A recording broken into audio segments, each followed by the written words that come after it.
வாங்க ஆரோக்கியம் நிறைந்த திணை பொங்கல் எப்படி செய்கிறதுன்னு பார்ப்போம். அதுக்கு முதல்ல ஒரு பவுலில் 250 ml கப்பால் 1 கப் திணை அரிசி, 1/2 கப் பாசிப்பருப்பு தோல் இல்லாதது ரெண்டையும் சேர்த்துட்டு தண்ணியில் 4லேருந்து 5 தடவை நல்லா வாஷ் பண்ணி எடுத்துக்கோங்க. ஏன்னா அதில் அழுக்கு புழுதியெல்லாம் இருக்கும். இப்போ பாருங்கள் 4லேருந்து 5 தடவை வாஷ் பண்ணிட்டேன்.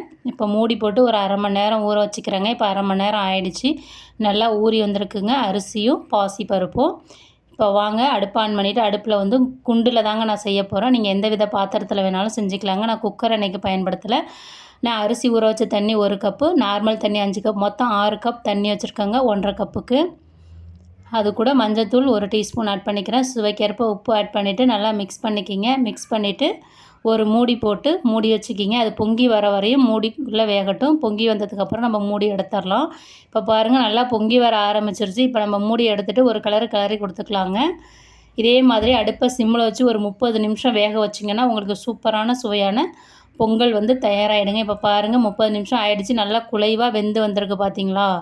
இப்போ இதுக்கு நம்ம மிளகு பொங்கலுக்கு தாளிப்பு கொடுத்துடலாம். அடுப்பு ஆன் பண்ணிவிட்டு ஒரு வானல் வச்சுக்கலாம். வானலில் 2 டீஸ்பூன் நெய், கடுகு, ஜீரகம், மிளகு ஆட் பண்ணி நல்லா பொரிய விடுங்க. அது கூட பொடியாக கட் பண்ண பச்சை மிளகாய், இஞ்சி ஆட் பண்ணி அதையும் நல்லா வதக்கிக்கலாங்க.